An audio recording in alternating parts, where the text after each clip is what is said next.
Hello and welcome back, and in this video we'll be looking at IAS 23, which has to do with borrowing costs. What borrowing costs are in the most simplistic terms are if you go to a bank to get a loan or a debt, you have to pay interest on it, and this is what our borrowing cost. So when you go to a bank to get a loan to procure an asset, then the interest charges which arise because of that loan can be added to the cost of that asset, and it can be capitalized. Now we're talking about capitalization a lot, and I think it's very important that we know what exactly capitalization is. Capitalization is nothing other than, instead of a particular expense going to your profit and loss account like how it usually does, it goes and stays in your statement of financial position in the balance sheet, because this expense impacts your business for a long time. So IAS 23 gives us a list of what can be included in borrowing cost, and it is interest on bank overdrafts, short-term borrowings and long-term borrowings, finance charges in respect of leases in accordance with IFRS 16, we'll see that later, exchange differences arising from foreign currency borrowings to the extent they are regarded as an adjustment to the interest cost. We will be concentrating mainly on point 1 in this chapter. So let's start. So in order for you to capitalize borrowing costs of an asset, two things have to be seen. It has to be seen whether the asset is a qualifying asset or not, and it has to be seen if the borrowing costs are eligible for capitalization. Now, a qualifying asset is given in your standard as an asset that necessarily takes a substantial period of time to get ready for its intended use or sale. And the main point here is that it takes a substantial period of time to get ready. So, which is why IAS 23 mainly focuses on self-constructed assets, because they take a long time to get ready. This means that assets produced over a short period of time are not qualifying, and assets which are directly ready for their intended use when they are purchased are also not qualifying assets, because they do not take a long period of time to get ready. Next, we have a qualifying asset, and we have to see which of our borrowing costs are exactly eligible for us to capitalize. So the standard states that any borrowing cost that would have been avoided had the expenditure on the qualifying asset not been made are eligible.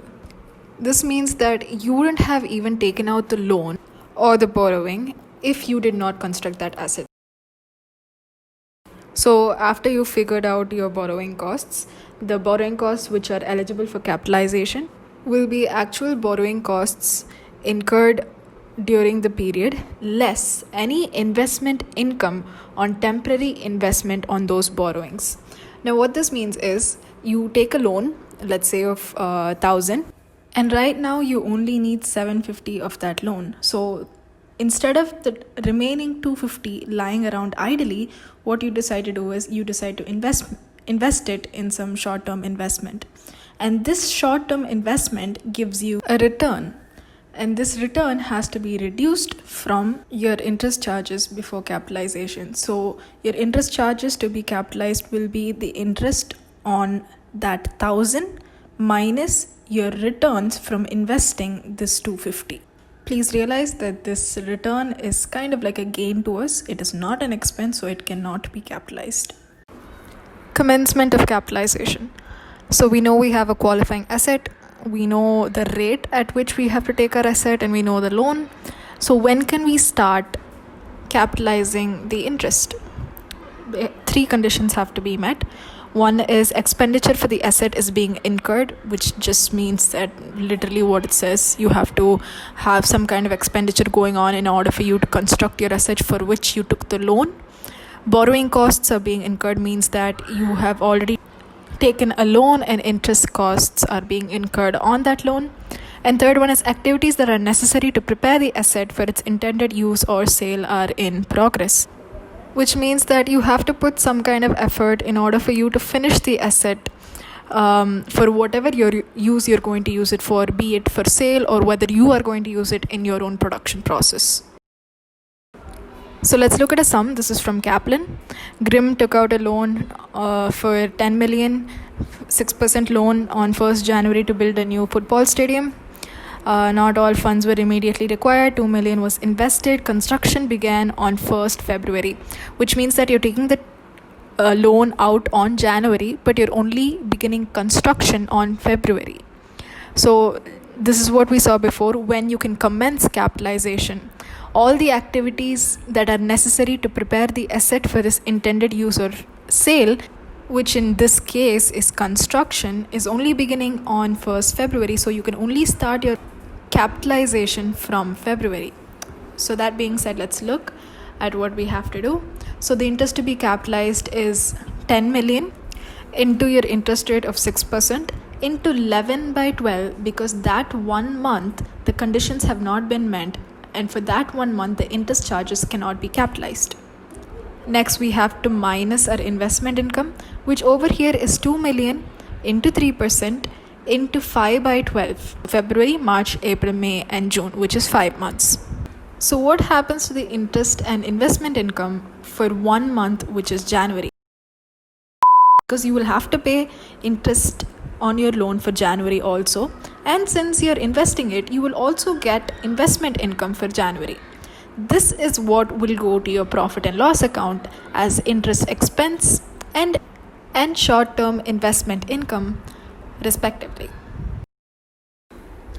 Now, the correlation between our asset and a loan is relatively easy when we take out the loan for the asset, but it gets a little bit more complicated when we fund the asset from general borrowings which are already present inside the company. This is because there's no direct correlation between the asset and the loan, and so the interest on the loan.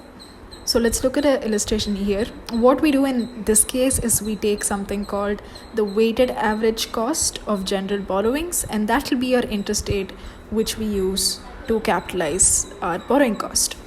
So let's look at a small example over here. If company had 10 million 6% loan and 2 million 8% loan, how do you find out the weighted average cost, which will be loan 1 amount into loan 1 interest plus loan 2 amount into loan 2 interest divided by loan 1 amount plus loan 2 amount, which is 10 million into 6% plus 2 million into 8% divided by the total loan amount of 12 million. So this will be 6.33%, and this is the interest rate which you will multiply with the amount of loans or with the amount of fund which you have procured from the general borrowings in order for you to finance your asset. So from this loan, if you had taken around 5 million to construct your asset, then it will be 5 million into 6.33. Cessation of capitalization is when you should stop capitalizing your borrowing cost, and this happens when all the activities necessary to prepare the qualifying asset are complete, or the capitalization is suspended for a particular amount of time if the construction or the process of getting it ready for intended use is interrupted. You have to know that this interruption is not just general interruption which you get like technical administrative work, but it can be something big like industry disputes, something which is not generally occurring when you're constructing your asset.